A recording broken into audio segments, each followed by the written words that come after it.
um, there would, I dare say there would not have been a Selma without this little child.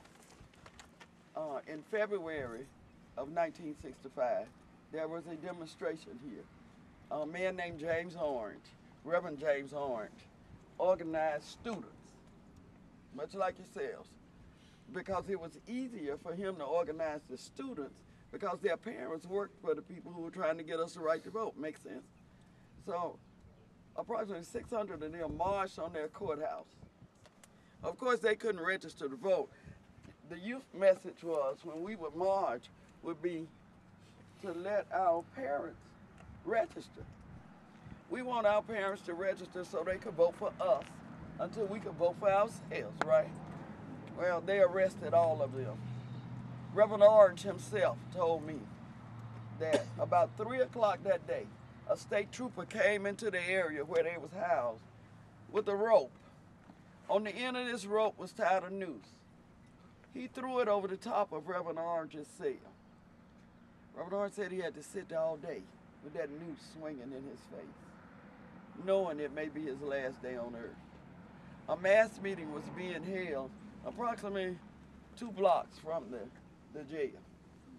They let the children out that evening. They kept Reverend Orange. The children ran into the church and disrupted this meeting. They said, you got to do something. They're going to kill him. You got to do something now.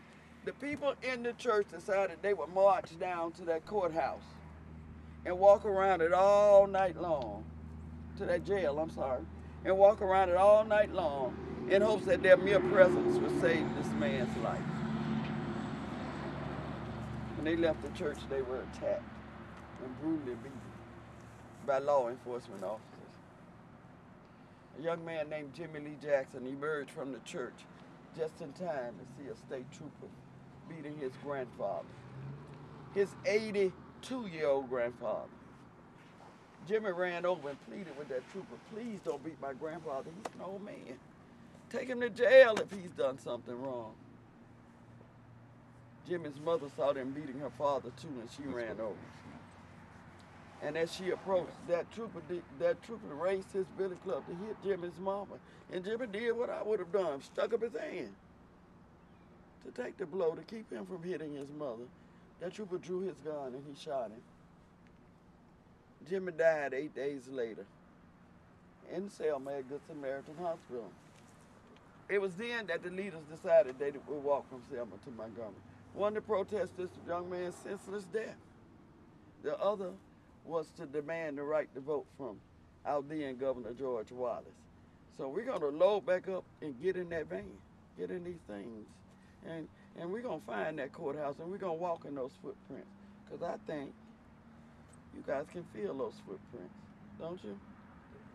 I can't hear you. Yes, sir. Don't be lying to me now. I'm depending on you, this real gray hair. You got to learn where we've been in order to take us where we need to go so you won't make the same mistakes. How about that?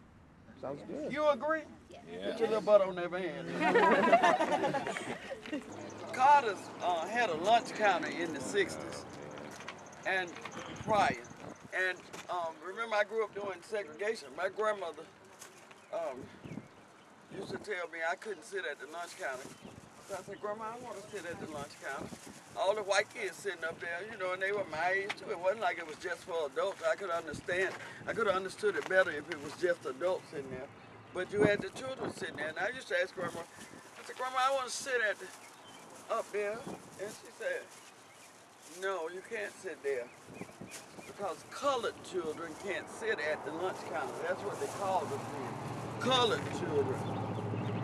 It didn't stop me from wanting to sit at that counter. Every time I passed by, be people in that window, watching those white kids, licking those ice cream cones, drinking milkshakes and stuff, and swirling around on those stools.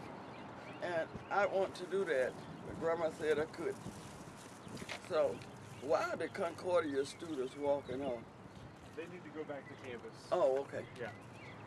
And one day, we were standing in front of Carter's and Grandma was talking to one of her friends, right? But Grandmother noticed me looking in the window. And She leaned over my shoulder and she pointed in the window. She said, when we get our freedom, you can do that too.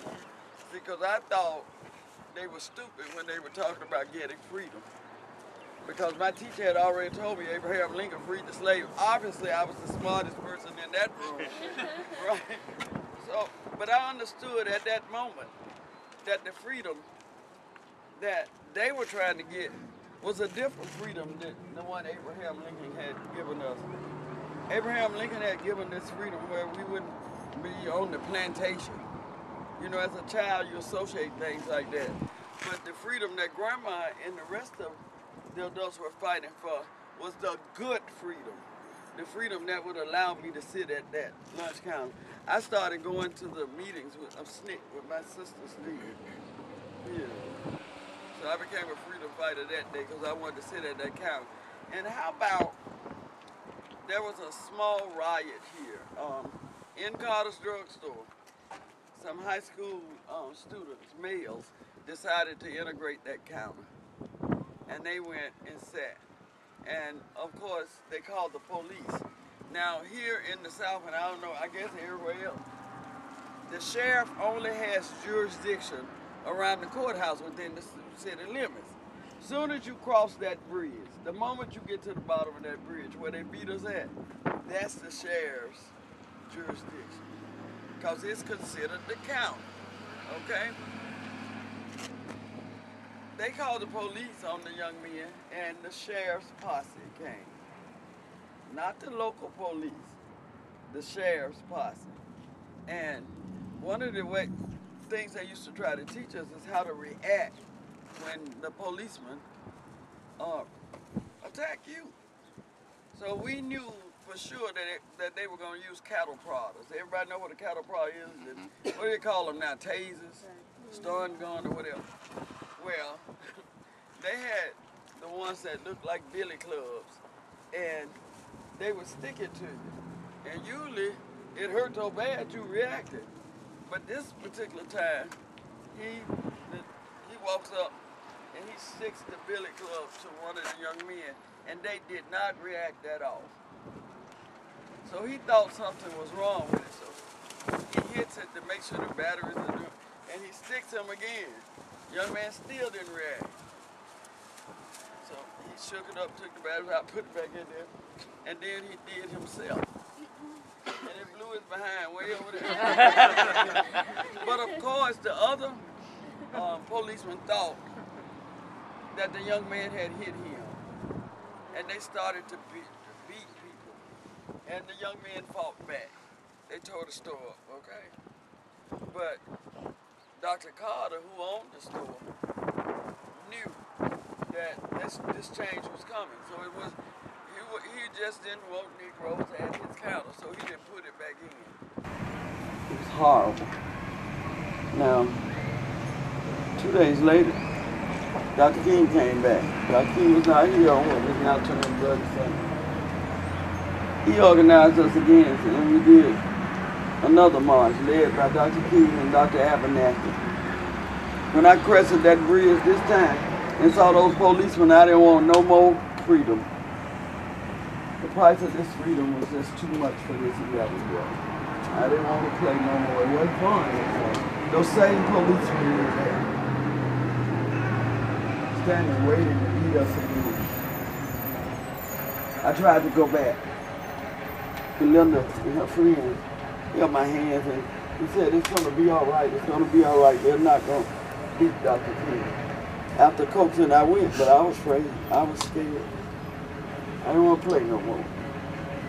This time, Dr. King asked permission to pass. They told him the same thing. There would be no march between Selma and Montgomery. But this time, the front went down. Said a prayer. After prayer, he and Dr. King stood up and led us right back to that church we just left, where he held a mass meeting. At that mass meeting, he told us he had applied for a court order that would give us the legal right to walk from Selma to Montgomery if we so wanted to. And more importantly, be protected. It was signed on March 17th by a judge in Montgomery named Frank Johnson. And on March 21st, we left Brown Chapel one more time. Walked over that Edmund Pettus Bridge, and you know those same policemen who beat us up? They were there again. They had to protect us all the way from Selma to Montgomery. It took 5 days. 4 days of walking, and the last day to the Capitol. And do you know it was 6 months later, less than 6 months, if you count the days, that the Voting Rights Act was signed, and it removed those obstacles that prevented us from voting. Here in Dallas County, which Selma is the county seat, we went from 250 approximately to 9,600 almost immediately. It took us 36 years to get rid of the same mayor that was on the bridge. Go figure. Why do you think that happened? Why did it take us 36 years in a town that's 65% black to get rid of a man that we term a racist, who has treated us so badly in this city? And we're 65% black. Why do you think it took us so long? Anybody got any idea? They passed laws to say your rights. Oh, well, now we got the right to vote, remember? Now? Are you asking about now? No, I'm asking about, say, the year 2000. Oh, that's when we got rid of it. I mean, other rights. They're not directly taking away your right to vote. They can pass other laws that would hinder you from doing it. Well, that's what's happening now. Anybody else? Huh? He's dead now? Come on now, y'all smarter than me. I was saying either people didn't vote or like if you were a felon or something, didn't vote. Yeah, that's an obstacle, but that's not right. Did some people become satisfied with just doing that? I doubt it. You said it was 65% black here. Well, the percentage is a little bit short, I guess you'll say. Would have been probably more successful with 100%. 100% black. Right, I mean, the Hell, people... it wouldn't have been the bad if it was 100% black. With no white people be here. For those of you who saw Never Lose Sight on Freedom, you saw that rock thing in the, yeah.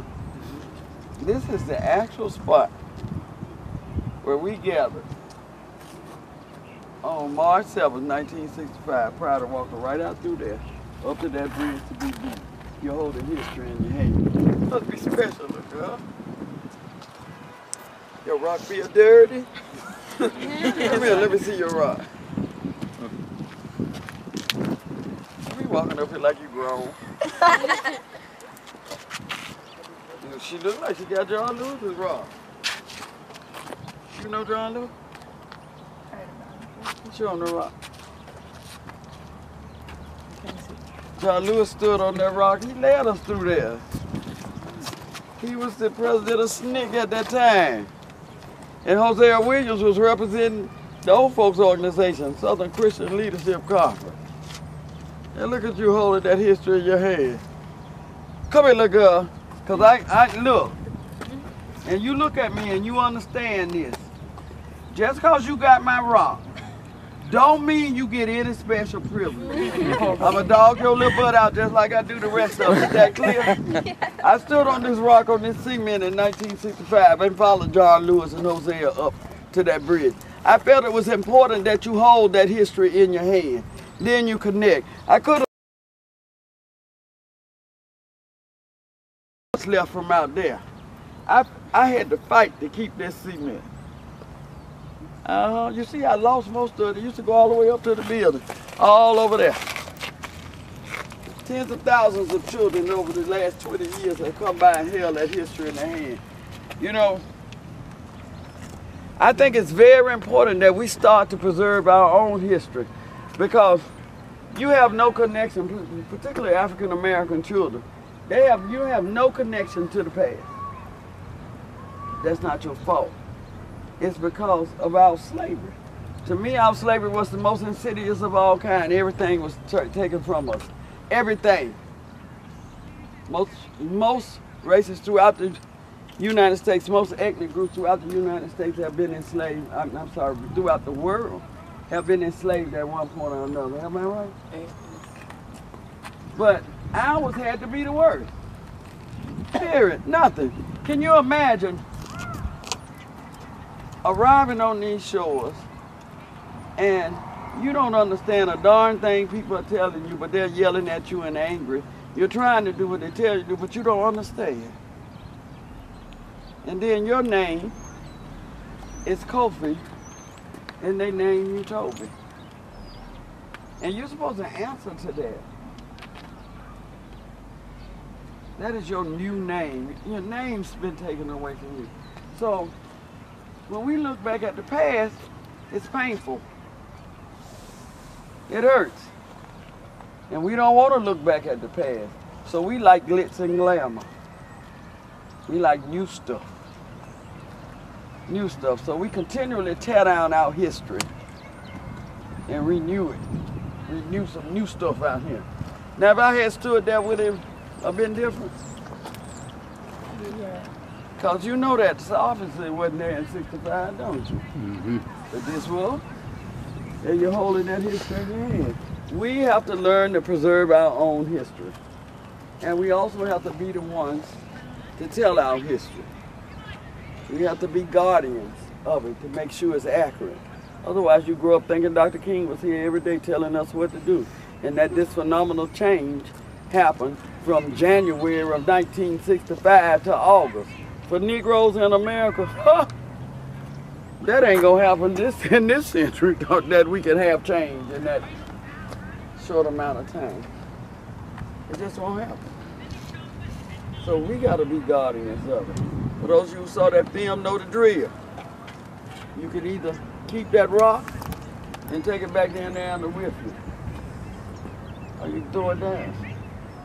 But if you keep it and take it back, you need to put it where you can see it every day. Every day, you need to look at that rock.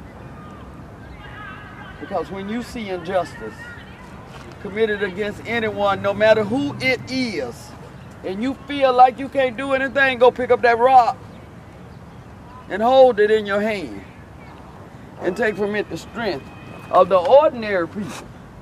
Ordinary people just like you, who stood on those rocks in 1965 and made history that not only changed this little hick town, but America.